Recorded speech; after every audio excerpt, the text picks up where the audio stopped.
Hey, what's going on, guys? Greg here today, bringing you guys Call of Duty Modern Warfare gameplay commentary. What you're watching in the background is a subscriber review today. So this is number 5, and this subscriber sent in a gameplay last time, so we're going to be taking a look at one of their gameplays again. Now this one, they actually end up getting a tactical nuke, but it was too late. They got the nuke right at the end, and as they were calling it in, the game ended. One of the things I wanted to say also is I really feel bad for console players whenever they play Ground War, because the textures and just the graphics overall just... oh my goodness, is it night and day whenever it comes to PC versus console. But anyways, getting into this gameplay, so right here he throws the Betty down at the bottom of the stairs, which is smart because I always recommend whenever you're using the bouncing Betty, you place it around staircases. The reason being is people can't prone out whenever you are whenever they hear the Betty sound go off, and they're going to die to it or take damage depending on if they have EOD. And if they're being shot at by someone else, and if they're trying to use that staircase to get away from someone else, you're going to be guaranteed to be killed by your Betty. So that's why I absolutely love placing them around staircases. Now, one of the things I want to make mention of is this player also has the Kilo, and on this Kilo setup, I cannot tell if this is the I think it's the Ranger foregrip, which is good if they do have the Ranger foregrip on this class, because I would not recommend the Merc foregrip since they have the FSS close quarter stock. And the reason I don't recommend the Merc foregrip is because you don't get that extra aiming stability you would get from the Ranger foregrip. Now, one of the things is the Kilo, in my opinion, does not have all that much vertical recoil, and one of the things I've noticed with this gun is if you use a Merc foregrip or a Ranger foregrip, it gets this really weird visual recoil, and me personally, I don't like it. I don't like the way it feels. So if you don't like this class setup, here's an alternative one I have for you guys, and you should try it out. It is the Syngard Arms Whisper Barrel, the Commando foregrip, 60 round magazine, stippled grip tape, and FMJ. It is an absolute monster. I dropped 3 tactical nukes yesterday in a row with that class setup. It is an absolute beast, and I would recommend it. I'll bring some gameplay for it for you guys sometime soon with that gun, but oh my goodness, is it good. And the Kilo in general is one of the best guns in Ground War. So one of the things about this player as well is they are a very good player. They're very smart in the way they do things. As you can see, whenever it comes to the riot shield, they're aiming lower, which is good because even if that riot shield player turns around, you're still going to be dealing damage before they turn around.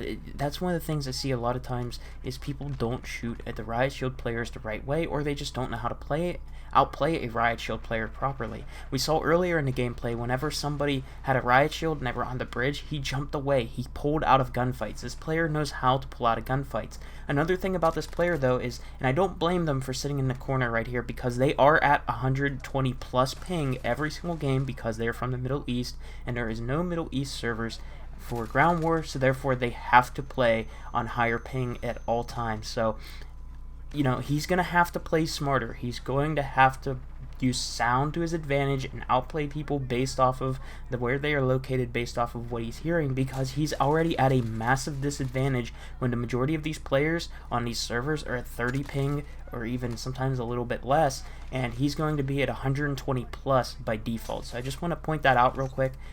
Also, one of the things I have noticed in his gameplay as well, and this is something I want to correct, is so he has UAV, VTOL jet, and advanced UAV on, and I would say this is a good kill streak setup for 10v10 in team, or like 6v6. But in Ground War, you should try the white phosphorus, and the reason I say this is once you get your advanced UAV, you want to hold on to your white phosphorus as long as you can. You get that advanced UAV, you call it up, and then that's where you decide. Am I going to be able to get a lot of kills in this area while I have this advanced UAV up, or do I need to rotate? And even if you get a lot of kills while your advanced UAV is up and you keep killing the enemies, one of the things is, once it runs out, you still, your teammates might not get an advanced UAV, your teammates might not get a normal UAV. So what happens whenever you need to rotate? And in Ground War, there's people that are sniping on rooftops, they're chilling in the weirdest spots, and the white phosphorus is basically a giant smoke grenade for the entire map, and that is one of the reasons I absolutely love the kill streak. I highly recommend it to you guys, because whenever you call it in, you can call it down, let it hit the ground, and then rotate to anywhere you want on the map for about 30 seconds, 40 seconds, something like that, and you won't be seen unless, of course, your nameplate shows, which is unfortunate. It's just what happens whenever someone ADSs and they look at you. And then there is another thing, which would be thermals, right?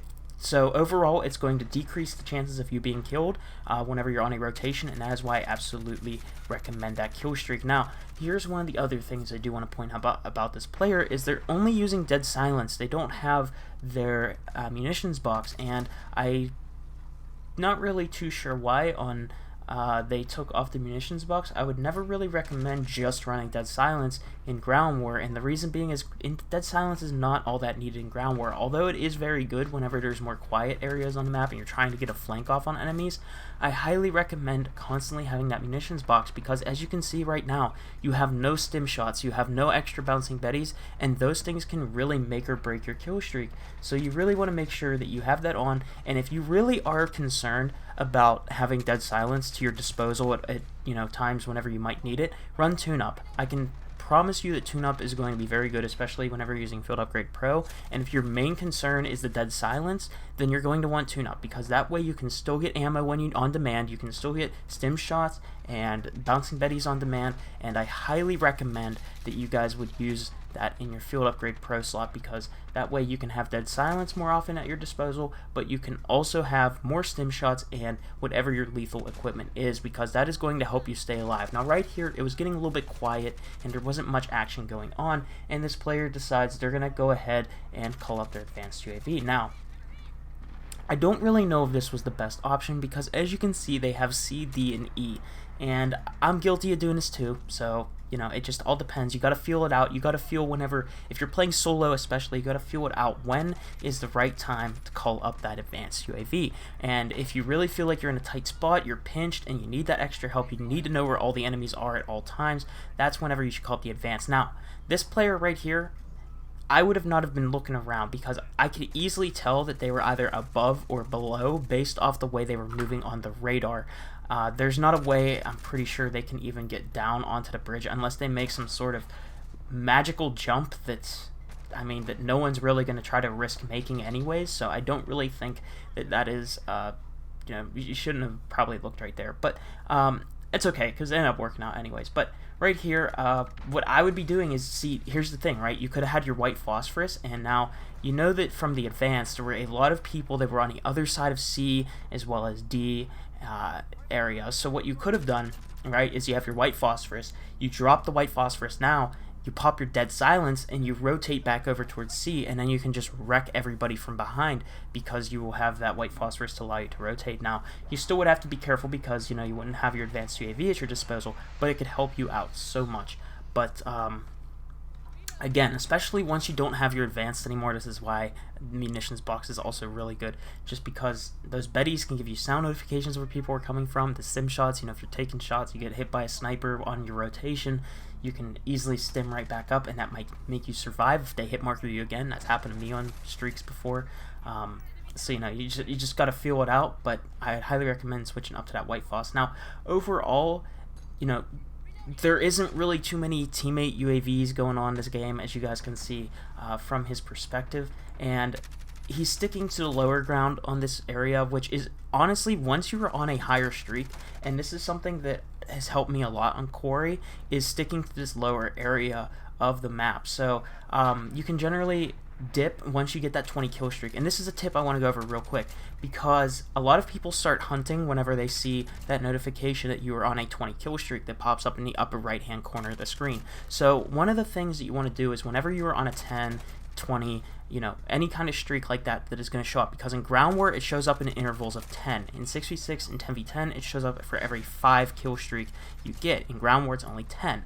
So what you want to do is you just want to make sure you're being mindful of that, and you can dip, you can go down below, you can go ahead and chill for a little bit, try not to get many kills, make people think you died, and then you can continue to go on your streak. That is just one of the tips I have for that, but overall this player did a good job. It was just unfortunate that they couldn't call in their tactical nuke. Anyways, I know I went a little bit over the gameplay, so hopefully these tips will help you get more tactical nukes, and I hope that you guys enjoyed the video. Also, I got my capture card and new monitor in, so the streams will be coming back to the channel, and I hope you guys all have a great day, and let me know if this helped you. See ya.